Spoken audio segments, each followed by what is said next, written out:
right. Thank you, everyone, for staying for the last panel discussion for today, and where we will explore how history is often used to shore up certain power dynamics, to anchor collective memories, and to shape individual identities, mapping everyday lives and constructing presents and projecting futures. So the concept of history is a powerful source of meaning during periods of socioeconomic crisis or political disruptions.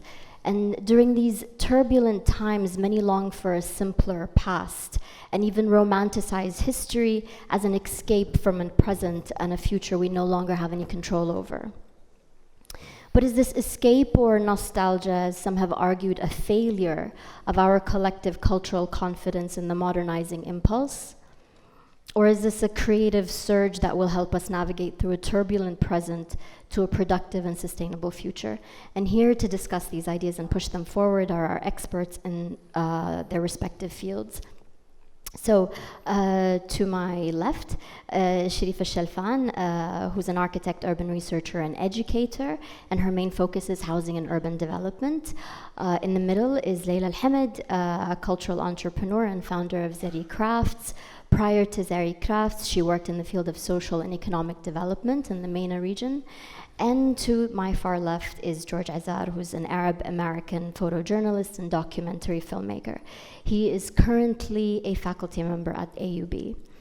And I'd like to start with Sharifa and ask if she could kickstart this conversation by helping us explore how the built environment acts as a physical and spatial documentation of our collective history, and how can we navigate between calls for maintaining this history and, you know, calls for development and progress as well. So, sure. So, can you hear me? Yeah. So basically, I think Rand already started the conversation with the example from the minaret of Ana, and the importance and significance of architecture and the built environment in people's lives. So, and it's a collective memory. So like Aseel has just mentioned, that people living in a place or growing up somewhere, they kind of, architecture is literally set in stone. So basically, it's part of your everyday lives. And it creates a sort of belonging and something you identify with. Similarly, it also is a very powerful symbol. So thinking, for example, of Tahrir Square and the how, even though the revolution 2011 in Egypt started in the virtual world, it had to manifest physically in a physical space. And Tahrir Square, because of its historical significance over time with revolutions in Egypt, I think was the symbolic space to have that kind of revolution there. So then moving on to the history of Kuwait, and we generally think of the history of Kuwait in terms of what is post-oil discovery and pre-oil discovery. And just to keep in mind that this is a very short history. So we're speaking, 70 years ago when this shift happened. And just to keep in mind that there are people still living today who have actually experienced life pre-oil discovery and lived completely different realities than the ones that we live in today. However, the town, the Kuwaiti town that they used to live in before the oil was discovered no longer exists. And for those of you who are not very familiar with Kuwait and who are visiting for the first time, you probably wouldn't realize that where we are today, I mean, yes, this is a historical building, but this is one of the few buildings that were preserved, that was built before the oil was discovered and has been preserved. And even this building is not a typical example. I mean, it was built by the Americans. It's the American hospital. But even of the handful of buildings that have been built by Kuwaitis, one familiar example that's actually down the road from here is Al Badr House. So even Al Badr House, I would argue, is not a typical example of Kuwaiti architecture, simply because Al Badr family was one of the most influential and richest families in Kuwait. So their house naturally had to reflect their status. So Al Badr House, those who are familiar with it, has multiple courtyards. So one for the men, one for women, one for cattle, one for cooking, and etc. However, the typical houses of Kuwait at the time weren't as, lavish, I would say. I don't know if lavish is the right word, but weren't as big at least. And they contained a single courtyard. They were built in a very primitive way, reacted to very specific economic hardships, very specific environmental conditions, and very limited know-how in construction and technology. So what we see is this town, we don't see anymore, that has been completely erased once oil was discovered. And oil was discovered, and immediately I think there was a noble notion of redistributing this newfound wealth onto the citizens who were living in those harsh conditions.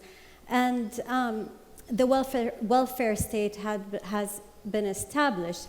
And one of the pillars of the welfare state at that time, and one of the ways to redistribute this oil wealth, was through giving people land outside of the old town and giving them, and basically expropriating their homes.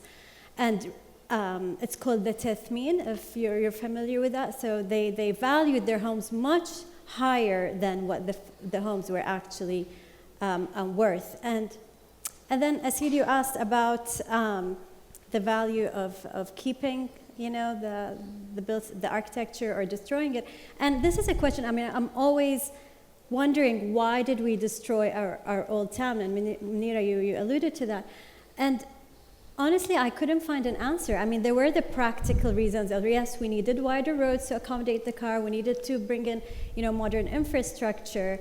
But why did we have to destroy the entire city? And I think, in my opinion, the only reason I can come up with is perhaps we were rejecting that harsh reality. We didn't want to remember it anymore. We were starting a new modern life with a lot of wealth, and that reminder of our harsh past, we just didn't want to remember anymore. Okay, I think we can definitely talk about that some more with the audience. And if we can move on to Laila, for you, history is multi-scalar and dynamic. You spoke about your upbringing as a cultural crossroads and that straddled two worlds, one of your father's Bombay stories and the other your grandmother's hand-crocheted tablecloths.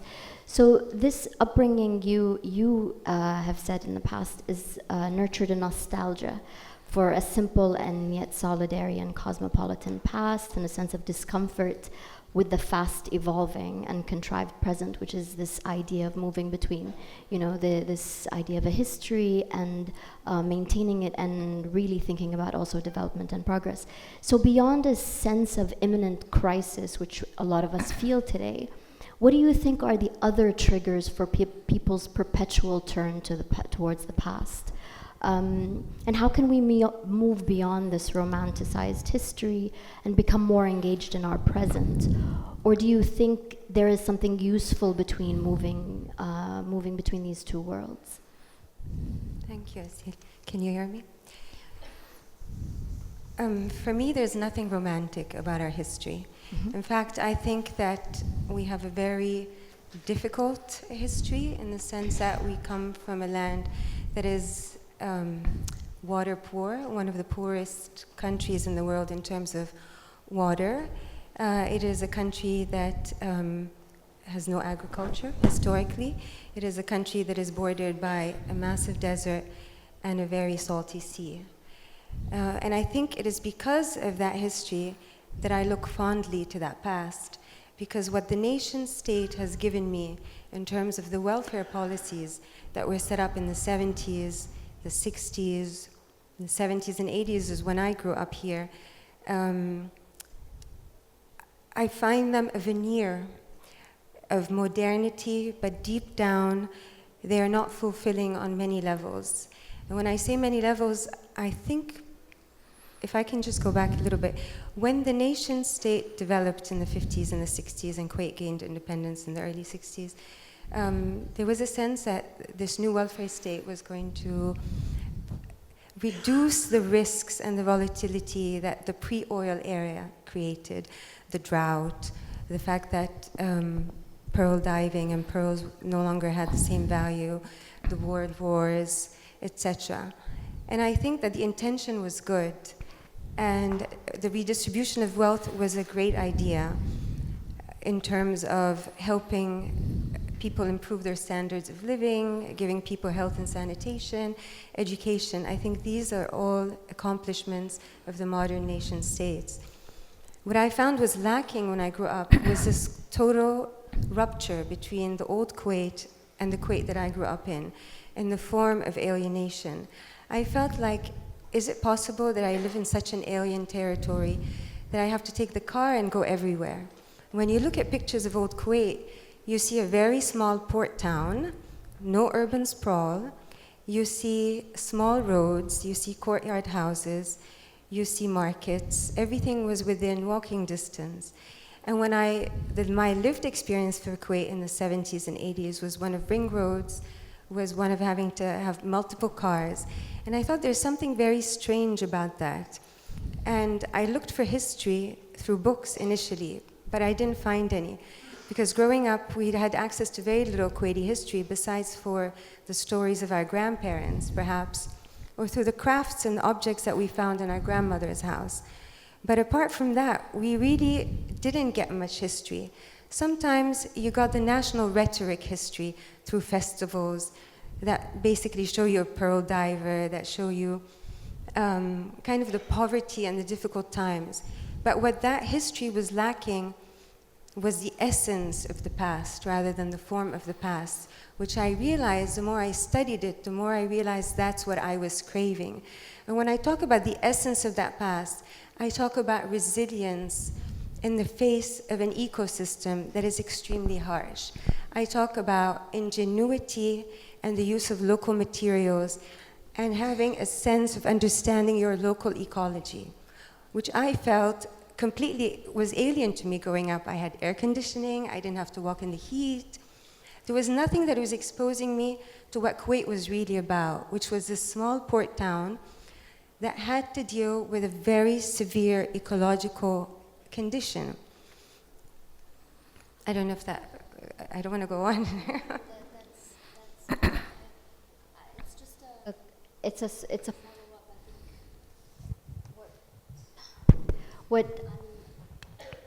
This idea, you talk about there's nothing romantic about our history. You're right, but there is this idea of romanticizing this history, and I think moving on to George, I think it's a great segue, because you talk about representation factors in a lot in your work. But what's even more significant is who gets to represent, who are the voices, who gets to represent that history.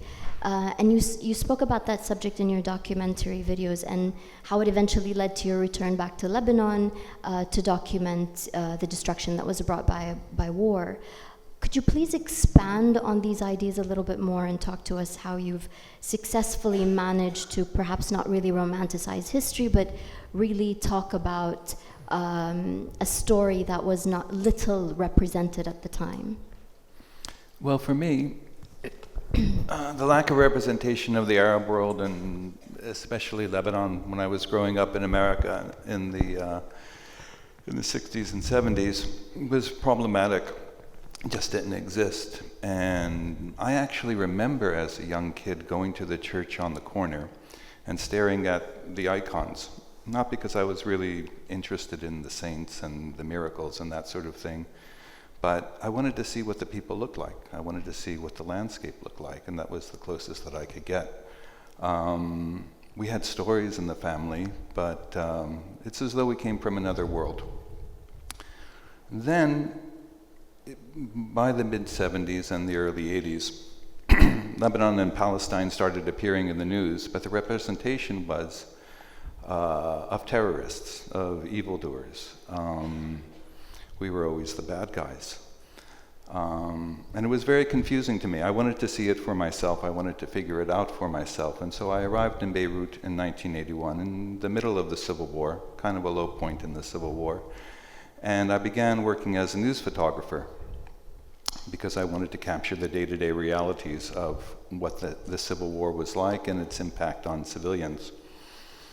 But again, I ran into the problem of representation because the news business is, by its very nature, centered around war and conflict and problems and violence. And it was disturbing to me that after 10 years of doing that job, when I looked back at the photographs that I had taken of the war, they showed the war quite clearly and the impact on civilians, but they didn't show anything about the place that I loved, anything about the things that drew me there. There was a filter between what I was doing and the media corporations that I was working for at the time. In hindsight, well, I became disillusioned with that whole process and stepped away from the world of news reporting and stepped away from the world of still photography for many years and went into documentary film, where I had more control over the product. And when I turned back to these photographs more recently that have been sort of sitting in my closet, what I find is really important about them and the things that people connect with the photographs aren't oftentimes the thing that I thought was interesting at the time. My work now sits in the archive of AUB, and when people go down to look through the work, I'm always astonished by what they see in the photographs, because it isn't necessarily the man with the Kalashnikov that's shooting the gun that they're interested in. They're interested in the building that's behind him that's no longer standing, that there's no photographs of. They're interested in the clothes that people are wearing, or maybe the posters that are on the wall. And I realize now that although I was engaged in trying to document a very present now, their real value lies in the way they documented the past, and oftentimes in ways that I had no idea about. So for me, that was very powerful. And it's very strange to be, I mean, I'm not all that old, but recently AUB celebrated its 150th anniversary, and there was a big photo exhibit that ran all along Bliss Street from Main Gate to the Medical Gate. And surprisingly, the pictures that I took at that time in my youth are now considered part of the history of the city. Yeah, because of the documentation. So I think this idea of awareness, going back to Laila, not unlike George, that the spirit of the past is conveyed in your work, it's conveyed in your designs, but beyond that, this idea of awareness really representing. What role do you see education playing in shifting the narrative towards, sustainable and innovative design that relies on values rather than repetitions or replications of the past? Yeah, I think that the worst thing that you could do to history is to pretend it didn't pass. And I think the recreation of history through these cultural initiatives that replicate the past rather than impart lessons from the past is very problematic for me. My approach to Kuwait history was through the eyes of the early crafts and through the eyes of our ecological environment, because I felt that only by understanding the materials at hand, only by understanding the kind of constraints that people had, would I be able to understand what people felt at the time. I think that, for example, if you look at the desert culture is one of simplicity, it's one of asceticism, it's one of purity of lines, very much in line with the desert, the harsh desert. And all of the tools, all of the crafts that were developed from the desert were portable, they were mobile, and they were minimal. So when I contrast that with the culture of consumption that developed in Kuwait in the 70s and 80s post-oil, I find it difficult to reconcile on a personal level. Somehow I think they had it right, and yet we poo-poo the idea of the past by looking at it and looking down upon it and interrupting it. And we think that what we've achieved now is greater than what they had achieved. But I think, who could survive in that context? If today your air conditioning is broken, you really wouldn't be able to survive. But at the time, just the genius of the black tent, the fact that the exposure was never towards the north, but it was always protected from the northern winds, the fact that it was portable, the fact that both women and men were responsible for the tent. The women were the architects because they were the ones who wove the tent, put it up, brought it down. So that whole culture of survival inspired me, and that inspired me to actually dig deeper. So there's a whole culture of survival, and then there's the culture of trade. And the culture of trade that comes from having to go across a very difficult sea in very difficult conditions, whether it's to dive for pearls or to go to India or go to Mombasa. It's a culture that was very difficult and not technological at the time. So I think, how is it that they were inspired, again, to build a culture of music that could inspire? And it was a music that married so many cultures. So when today I hear discourses in Kuwait that are very exclusive, ana Kuwaiti, what does that mean? When in the past you could only be a Kuwaiti if you were open to the world. And now you can only be Kuwaiti if you're close to the world. So for me, it was an awakening of sorts, because I felt like that's what I need. That's my motor to forge ahead in a sustainable manner. My background is in economic development, and I'd always worked outside of Kuwait. So when I came to Kuwait, it really shocked me at how unsustainable the system was on so many levels, on the levels of consumption, on the levels of increased subsidies, on the fact that we consume more than we produce, we extract more than we give. On every level, I felt it was not sustainable. We live with much more than what we need. So just stepping back a little bit, I thought whatever it is that I do, it has to be in the context of being rooted in certain values that I felt I don't need to go to the West to learn about sustainability. I don't need to go to Holland to realize that bikes are good for me. I need to look inwards and understand and really look at how people used to live. They used to walk, the clothing that they wore, the architecture that they built, everything from the scent culture to the water culture is related to the values that I share with many people that I meet outside of Kuwait or even in Kuwait. So more or less, sorry, just the point on education. So I feel like when we talk about education, I'm not talking about school books. I'm really talking about using lived experiences of Kuwait. Just going out in the desert. Hassan Fethi, the architect, says you just have to feel the desert on your skin in order to build architecture. You don't need to be in an air conditioning room with beautiful glass windows overlooking the Gulf to come up with a design. You need to feel it. And once you feel it, you'll start to understand, wait a minute, I need to solve the problem of shading. I need to solve the problem of the walls, how thick they are, what materials I'm going to use. Not only that, but we have the luxury of having new technologies that are fantastic for this. So I think education plays a huge role. Mm-hmm. So when I think of the universities, when the research centers, the NGOs, everything can create a culture that is inspired by that rich past, married with the knowledge that we have today, and build something sustainable. And when I mean education, again, it's everywhere is education. It's not just in school. Life is education. Every step that you take, every book that you read, every action that you take is educational.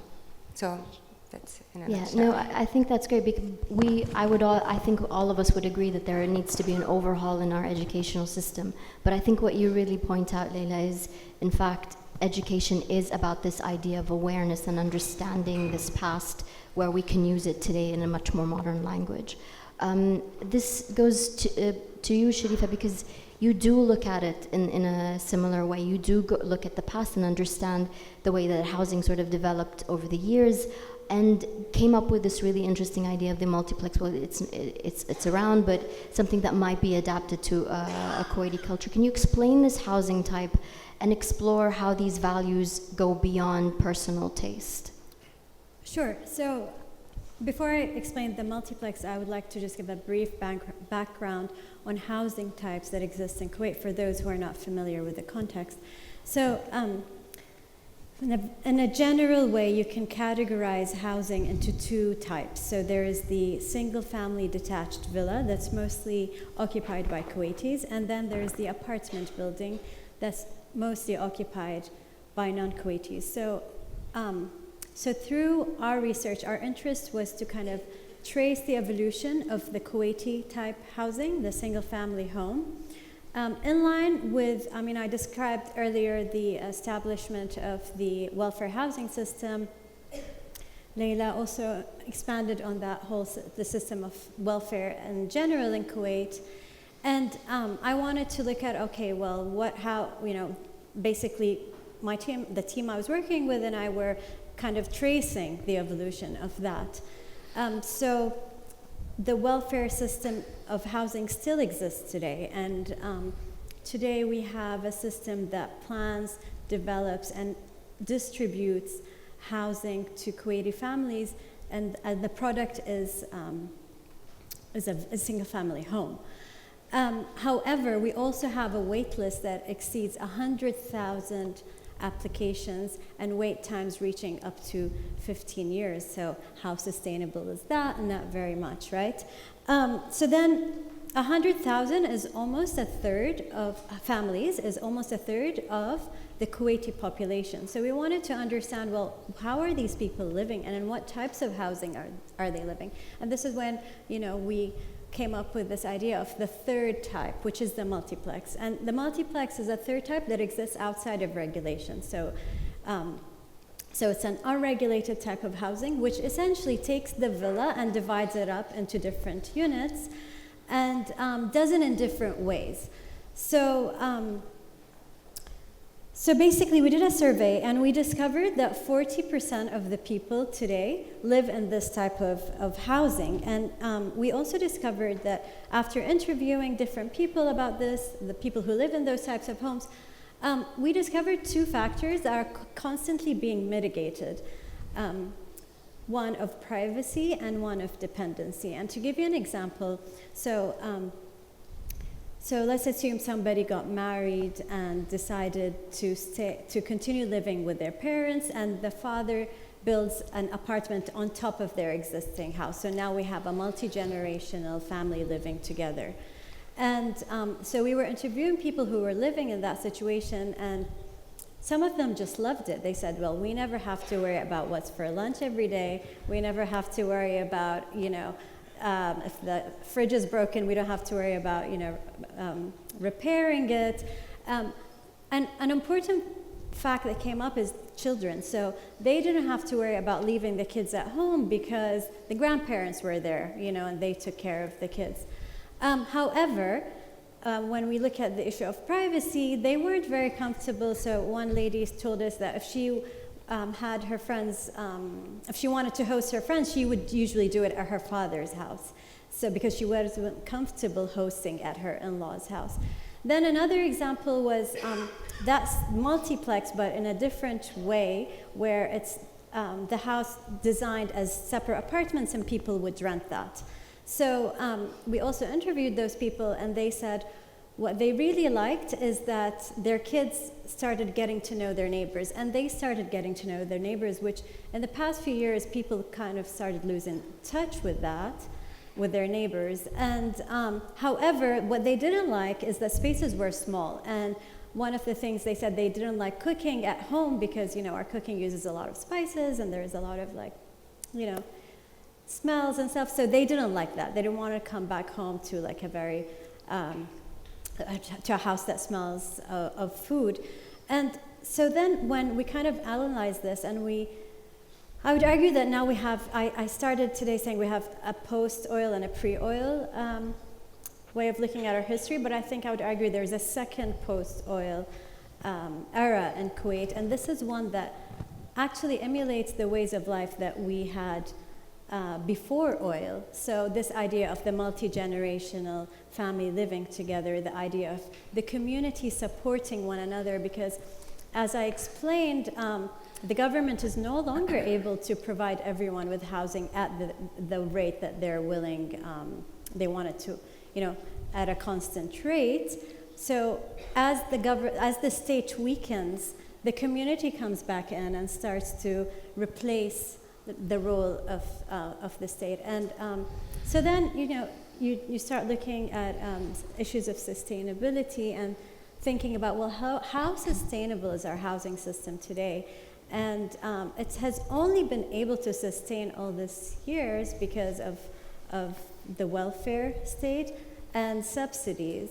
And if those are gone, can we really continue with the single family home?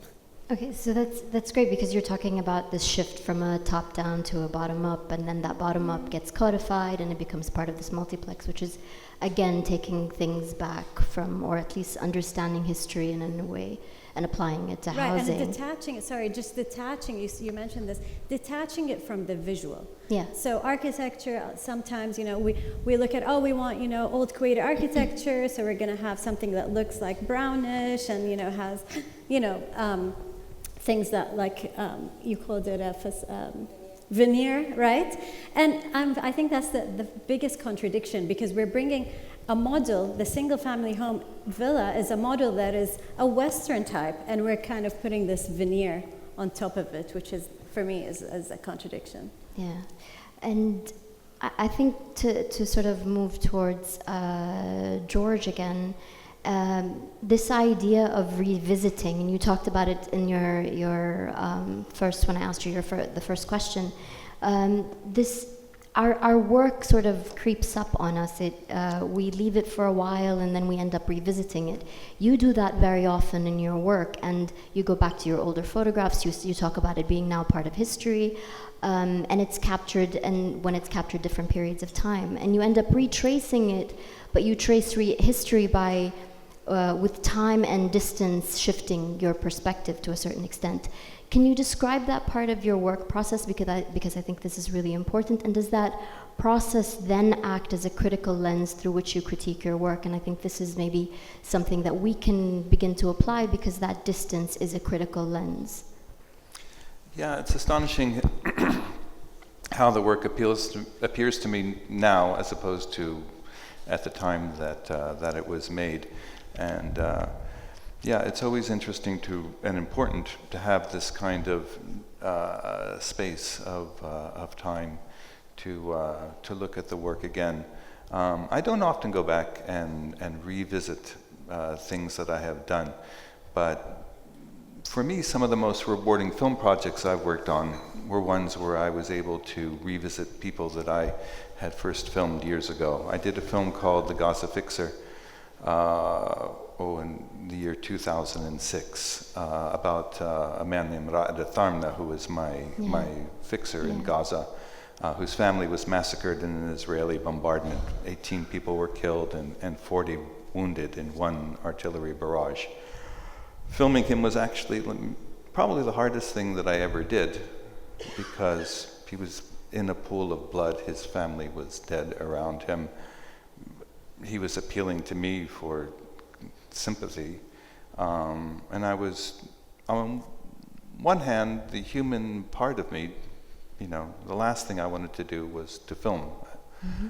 On another part of me realized I was the only person from the outside world that was there to witness it, and if I didn't film, then it would just remain his personal tragedy and mine and his family's. So I continued to film, and I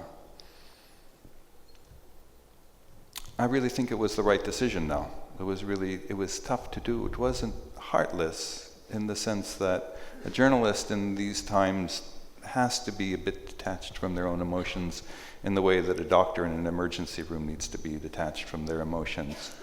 And so that film became a document of that massacre, a chronicle of that massacre and of that time.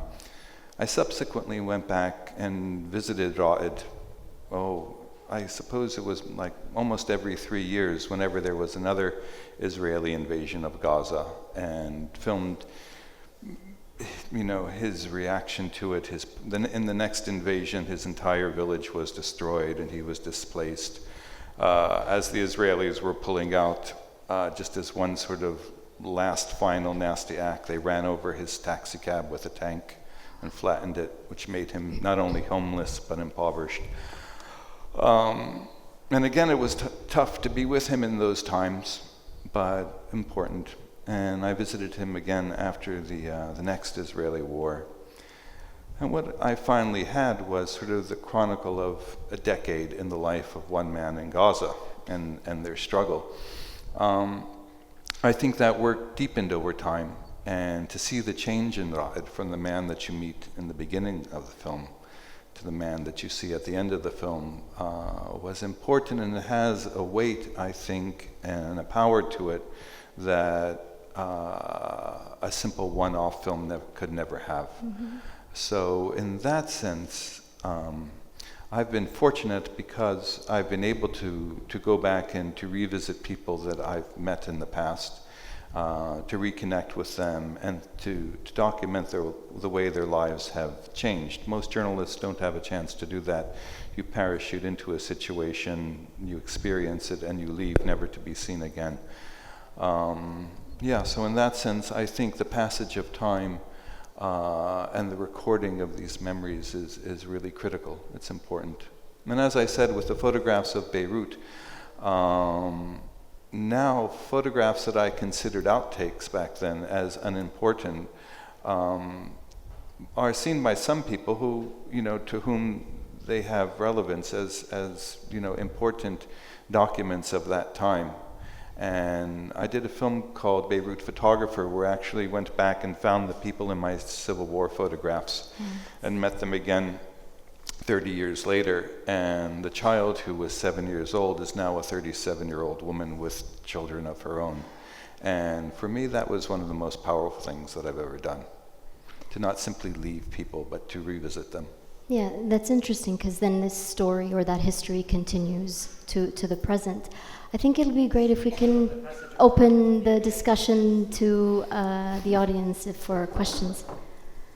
I can.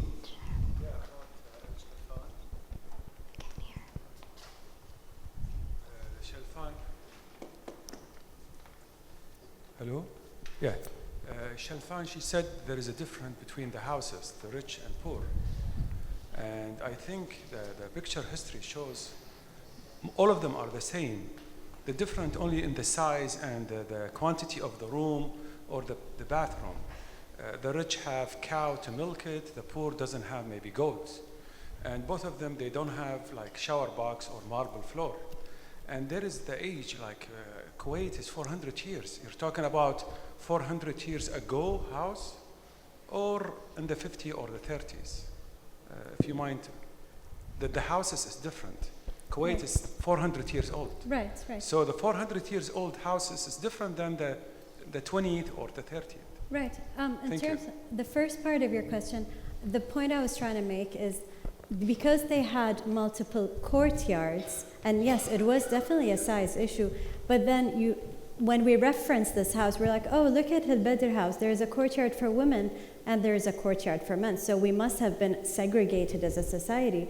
But the point I was trying to make is that, in fact, no, most of the houses did not have more than one courtyard. And yes, of course, history, of course the history of Kuwait dates back to the 1700s, but we don't have any reference for that anymore. So even our more recent pre-oil history is destroyed, let alone the one that's much, much farther down. Yeah. Question? One more, last one. We're leaving space for people who haven't asked questions before in previous panels.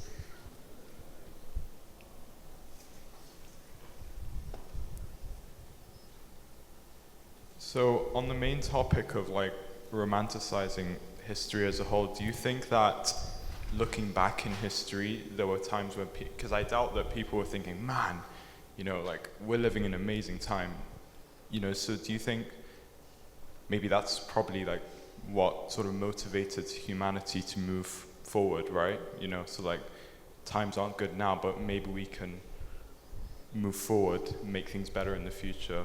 I don't know. What do you think? Laila, you want to take it on? I think progress and survival are part of human nature. I think it's inevitable that every person, every human being strives to survive. And I think the same as in Kuwait.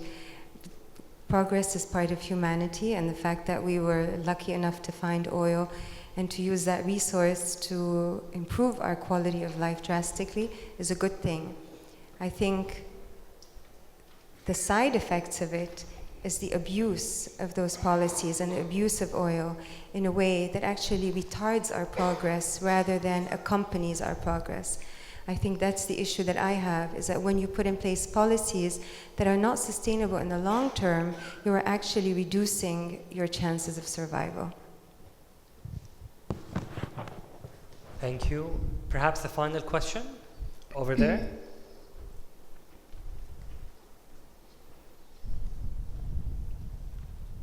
Hi.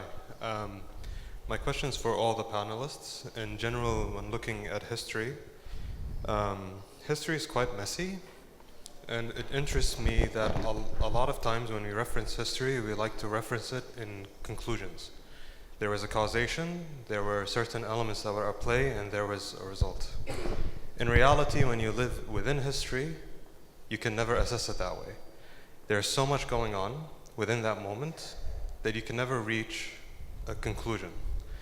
So, a lot of musicians reference this. Bob Dylan is a really good one, that he warns journalists to never prophesize with their pens because the wheel is always in spin. So history in relative terms is always in spin. It's never concrete. It's always in progress. So there is a danger in human ego and love of certainties that we like to put history in conclusions. There was this reason, this is the result we live in today. So, I like George's comments just because he goes back and then always realizes that history never stopped and it just keeps going. And when we come as architects or designers, we look at conclusions. There was this, we lost it, and thus we are living with this. And it's never really that case. Now, if all of you can look and then assess, if history is always in progress, then where do conclusions come? How can you properly take data from something that really never has conclusions? Something, if you look at it as a mold of clay, it continues to be molded. And then within that mold, we can only make insertions that maybe will affect the future iteration of the mold. In 1 minute and a half. Maybe I could just say one thing. I think from all of the speakers here, no one looked at history as a conclusion or looking at facts or thinking of it as something that stopped. I think it's dynamic, it's multi-scalar. We understand that this is just one story of multiple stories that exist. And I think that's why it's sometimes we're able to tap into those different stories and bring that forward. The problem, not necessarily the problem, but the danger is sort of looking at it in this idea of it being a conclusion or something that is a given, and then thinking of it as a romanticized past and using that and kind of being stuck in that moment. And so I think that's just my 2 cents, but I'll let the panelists speak. Well, for me, history, I'm no philosopher and not a historian, but it seems to me history is essentially the collective memory of a society. Mm-hmm. And just like with personal memories, they can be distorted, they're often inaccurate, and really the subject of interpretation. As I get older, I realize more and more that I know nothing. And, my perspective is only one, and it's probably, only partly informed. So I think the danger is exactly what you've pointed out, this desire for certainty, this desire to have, very clear causes and effects. And I think that certainty is what can lead us astray. And as a journalist, the best thing that I can do is not to prophesize, but simply to record as faithfully as I can and as accurately as I can, and not to draw any conclusions, but simply to report. To me, history is a starting point, and it's something that you internalize with time. And there are many histories. There's the history from the point of view of the person, from the ecology, from the trade, there's so many different histories. And I think we need to challenge them. There are many histories that we're told when we're young that with time we challenge and we say, hey, it wasn't like this. And that's how we build different histories. And that's how we inform ourselves as a community, to me. I want to thank everyone today and thank the audience for being patient. Thank you so much. Thank you.